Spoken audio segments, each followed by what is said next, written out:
परख के दोस्तों को मेरा नमस्ते। आज मैं आपके सामने एक ऐसी एक ऐसे विषय को पेश करना चाहता हूँ जिससे मौजूदा राजनीति की, खासतौर से विपक्ष की राजनीति की कुछ नई परतें खुलेंगी और हमारा लोकतंत्र किस संकट का सामना कर रहा है, ये भी हम लोगों के सामने आएगा। देखिए, उधर इंग्लैंड में ओवल के मैदान पर क्रिकेट का टेस्ट मैच चल रहा है और इधर कांग्रेस और विपक्ष के सर्वोच्च नेता राहुल गांधी रोज ही फ्रंट फुट पर बल्लेबाजी करते हुए नजर आ रहे हैं। आज तो उन्होंने उन लोगों का दिल जीत लिया जो भारतीय लोकतंत्र के प्रति आज की परिस्थितियों के कारण चिंता में डूबे हुए हैं। राहुल ने पहले अपने लोकतांत्रिक मिजाज का सबूत दिया, फिर भारत की चुनाव प्रणाली में लगी हुई घुन को खत्म करने के अपने पक्के इरादे का प्रदर्शन कर दिया। मौका यह था कि कांग्रेस का कानून सम्मेलन हो रहा था विज्ञान भवन में दिल्ली के, और वहां राहुल गांधी जैसे ही भाषण देने के लिए खड़े हुए, वैसे ही उनकी शख्सियत के और उनकी राजनीति के, उनकी रणनीति के ये दोनों पहलू निकलकर सामने आए। मैं इन दोनों पहलुओं की आज यहां कुछ विस्तार से चर्चा करूंगा। राहुल गांधी जैसे ही बोलने के लिए खड़े हुए, उत्साही कार्यकर्ताओं ने नारेबाजी शुरू कर दी। नारों की टेक थी, देश का राजा कैसा हो, राहुल गांधी जैसा हो। इस तरह के नारे बहुत लगते रहते हैं, आपने भी सुने होंगे। राहुल ने इस पर खुश होने की बजाय तुरंत हस्तक्षेप किया।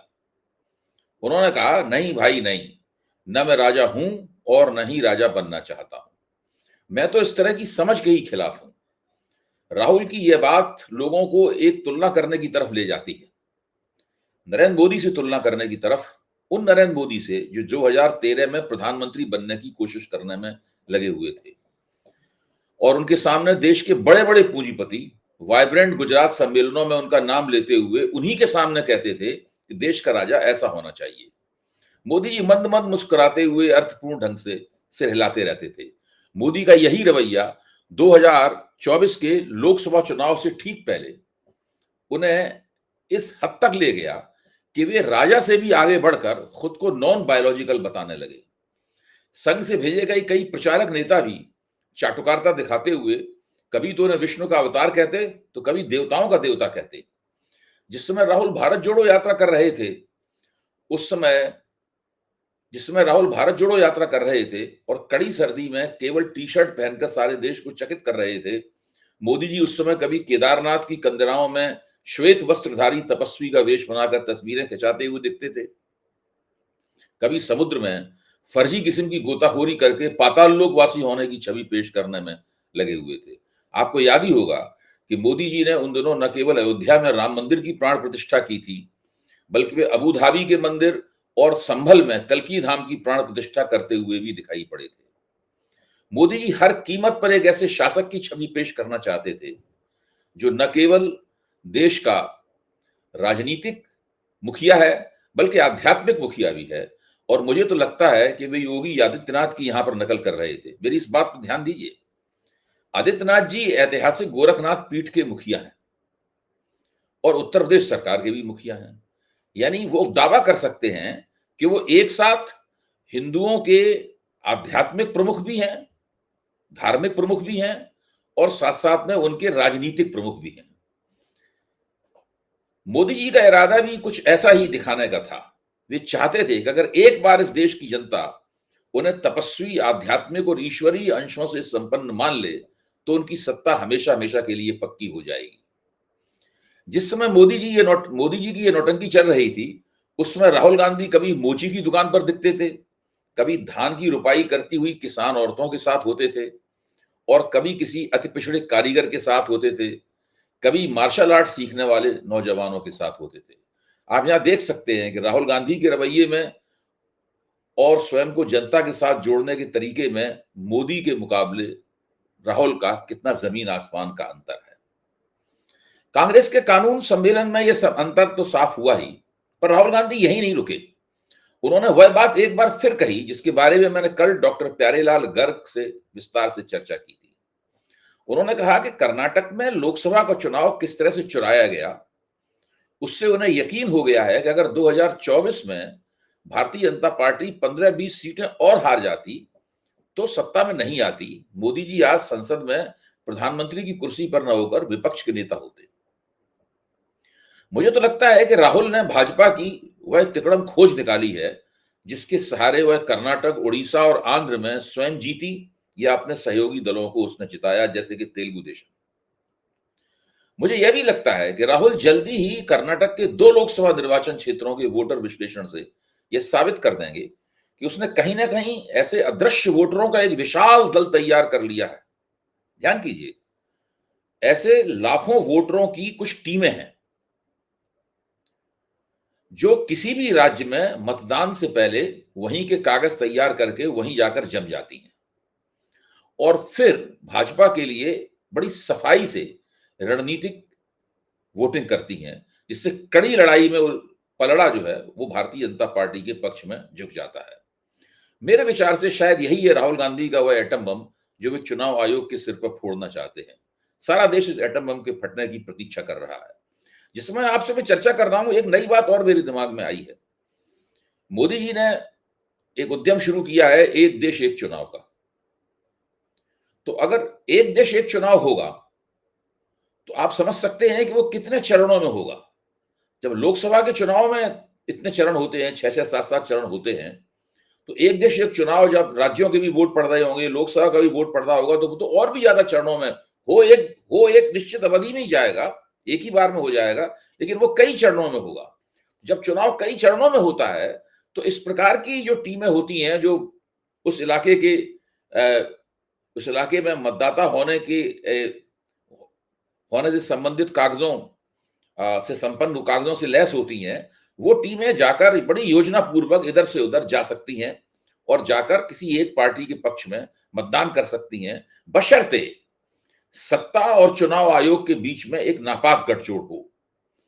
अगर ये गठजोड़ नहीं होगा तो उनकी पोल बहुत जल्दी खुल जाएगी और वो धोखाधड़ी की दोषी मानी जाएंगी, कटघरे में खड़ी दिखाई देंगी, क्योंकि सरकारी कर्मचारी बहुत आसानी के साथ उनका पर्दाफाश कर सकते हैं। लेकिन सरकारी कर्मचारी और चुनाव आयोग के लोग उसी तरफ हैं तो उसकी तरफ से आंखें मूंदी जा सकती हैं और ये काम होते रह सकता है और विपक्ष के लिए बहुत मुश्किल होता है चुनावी मुहिम की गर्मा गर्मी में इन बातों को पकड़ना और उनकी पोल खोलना या उनके खिलाफ संघर्ष करना। चुनाव आयोग उनकी बात कभी सुनता है, कभी नहीं सुनता है। इसी के साथ साथ राहुल बिहार में तेजस्वी यादव के साथ मिलकर उन्हें वहां चुनाव आयोग द्वारा फैलाए गए नई वोटर लिस्टें बनाने के प्रपंच के खिलाफ भी संघर्ष कर रहे हैं। इसे एसआईआर या सघन पुनरीक्षण कहा जा रहा है। इसका पहला दौर खत्म हो चुका है, आज दूसरे दौर का दूसरा दिन था। पहले दौर से ही इसकी असलियत साफ होनी शुरू हो गई है। कुछ आंकड़े मैं आपके सामने पेश करता हूं जिससे ये बात और भी ज्यादा स्पष्ट हो जाएगी। अभी भारत में नई जनगणना नहीं हुई है, लेकिन अगर पिछली जनगणना के आधार पर बिहार के वयस्कों की आबादी को 2025 पर प्रोजेक्ट किया जाए तो वह 8 करोड़ 18 लाख निकलती है। यानी वोटर लिस्टों में जो वोटरों की संख्या होनी चाहिए वो 8 करोड़ 18 लाख के आसपास होनी चाहिए। थोड़ी बहुत कम हो तो चलेगा, लेकिन 1 अगस्त को चुनाव आयोग ने वोटर लिस्टों का जो ड्राफ्ट प्रकाशित किया, जो मसविदा प्रकाशित किया, उसमें वोटरों की संख्या कुल 7 करोड़ 24 लाख निकली। अब आप कहेंगे कायदे से तो जितने वयस्क नागरिक हों उतने वोटर होने चाहिए, अगर उतने हों या उससे थोड़े से कम ही हों तब भी काम चलेगा। 2024 के चुनाव में जिस वोटर लिस्ट पर वोट पड़े थे, 2024 के चुनाव में जिस वोटर लिस्ट पे वोट पड़े थे उसमें कुल वयस्क आबादी का 97% हिस्सा शामिल था। लेकिन अब जो वोटर लिस्ट प्रकाशित हुई है उसमें वोटरों की संख्या 94 लाख कम कर दी गई है। यानी 1 करोड़ से 6,000 कम वोटरों के नाम काट दिए गए हैं। यानी कुल वयस्क आबादी के 88% हिस्से को ही वोटर लिस्ट में शामिल किया गया है।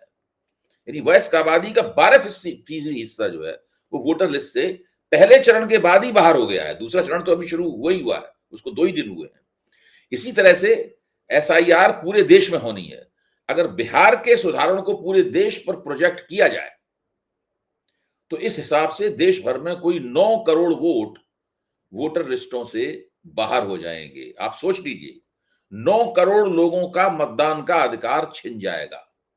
बात यहीं तक नहीं रुकने वाली है, यह तो ड्राफ्ट वोटर लिस्ट है। अभी 25 सितंबर तक लाखों लाख वोटरों के नाम और कटेंगे।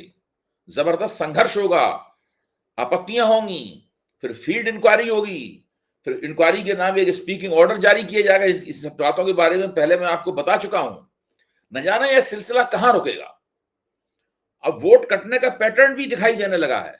सीमांचल के इलाके में सबसे ज्यादा वोट कटे हैं, यानी चुनाव आयोग और बीजेपी की साठगांठ की सबसे बड़ी गाज मुसलमान वोटरों पर गिरी है।